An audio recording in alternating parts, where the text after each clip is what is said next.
অর্ধজাহানের খলিফা দিনের বেলা মানুষের বিচার করে, রাতের বেলা এলাকায় ঘুরে ঘুরে মানুষের জনগণের খবর নেয়।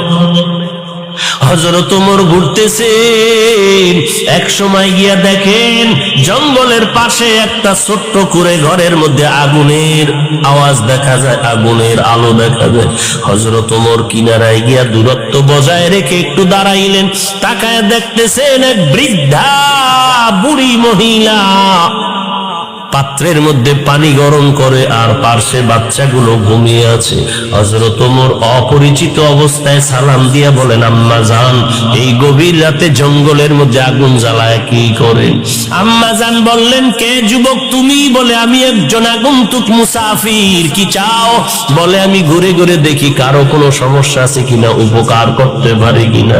আল্লাহর বান্দি বুড়ি মহিলা ডাক দিয়ে কয়, ও যুবক, তুমি আর কি উপকার করবা? আমার একটু মনের দাবি শুনে নাও। আমগো দেশে নাকি ওমর নামের ব্যক্তি দেশ পরিচালনা করে। শুনে নাও রে যুবক, আমি এই ওমরের বিরুদ্ধে আল্লাহর দরবারে মামলা দায়ের করব। কারণটা কি? আজ তাকায় দেখো, আমার ঘরের চুলায় আগুন জ্বলে, খানা নাই, না খেয়ে আমার বাচ্চাগুলো বাটিতে কান্না করে করে করে করে ঘুমিয়ে গেছে। আমার পায়ের কিনারায় কাঁদে ওরা, খানা নাই, পেটে ক্ষুধা। আমি পানি গরম করে ওদের বলি অপেক্ষা কর, খানা রেডি হচ্ছে। আমি ওমরের মতো বান্দা, আমাদের খবর নেয় না, বিচার দায়ের করব। এবার ওমর পরিচয়টা গোপন রেখে বললেন, আম্মা জান, দেখি কিছু করতে পারি নাকি। সোজা চলে গেলেন অর্থ মন্ত্রণালয়ে, গিয়া এক বস্তা আটা রেডি করিয়া, সাথে আছে এক ব্যক্তি তার গোলাম আসলাম নামের পিএস। ওই গোলাম রে ডাক দিয়া কয়, আসলাম, আটার বস্তা আমি ওমরের মাথায় উঠাইয়া দাও। গোলাম আসলাম ডেকে বলেন, খলিফাতুল মুসলিমিন, আপনার মাথায় কেন আটার বস্তা দিব? আমি গোলাম, আমার মাথায় দেন। এইবার ওমর ডাক দিয়ে কয়, রে আসলাম, ওরে বান্দা, ভালো করে শুনো, এই যে আমার দায়িত্ব পালন করা তো আমার উপরে দায়িত্ব, আমার দায়িত্বের জবাব কি তুমি দিবা? বলে, না। বলে, যদি তাই হয় তো আমার জবাব আমাকে দেওয়ার জন্য রেডি করে দাও, কারণ কিয়ামতের ময়দানে আসামির কাঠগড়ায় দাঁড়াতে চাই না।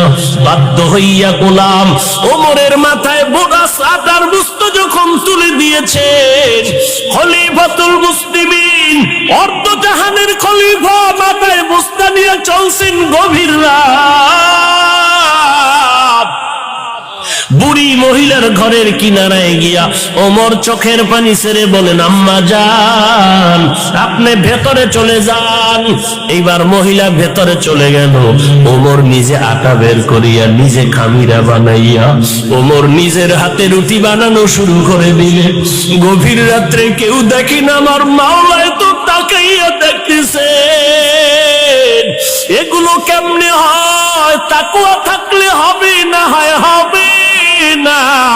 ওমর নিজের হাতে রুটি বানাইয়া বানাইয়া এরপরে বললেন, আম্মা জান, আপনি রুটি খাবেন, সন্তানের রুটি খাওয়াবেন, বাকি আটা রেখে গেলাম, আবার শেষ হলে আবার খবর নেওয়ার জন্য আসবো।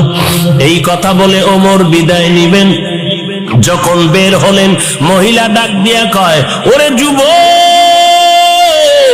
একটু শেষ বেলায় তুমি যখন আসছো, আমি একটু অন্তর ভরে তোমার জন্য দোয়া করে দেই।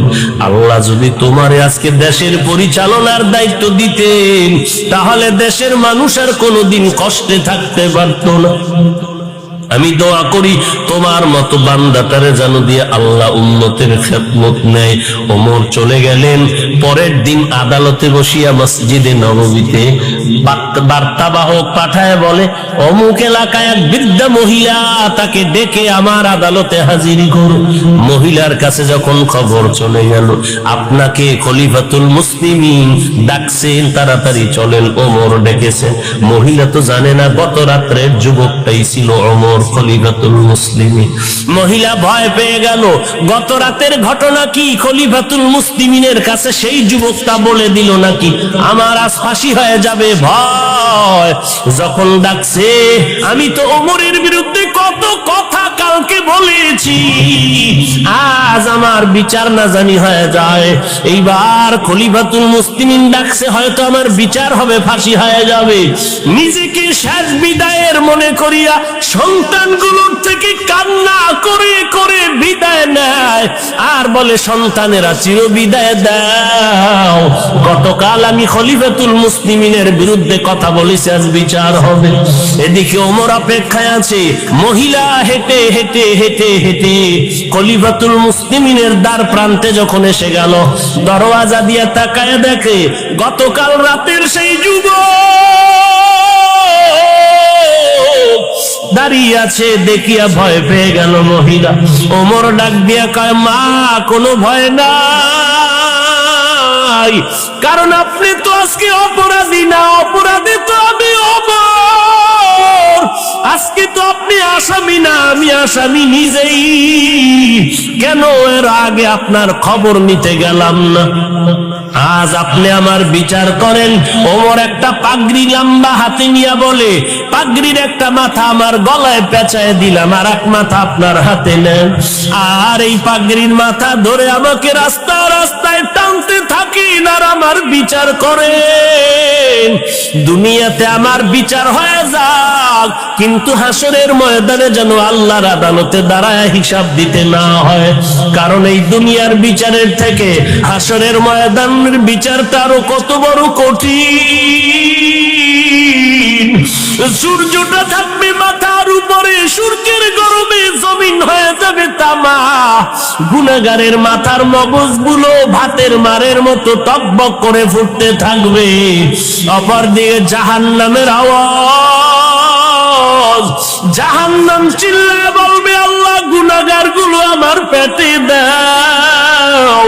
ওই কঠিন মুসিবতের সময় সন্তান মা বাবার পরিচয় দিবে না, মা সন্তানের পরিচয় দিবে না। ওই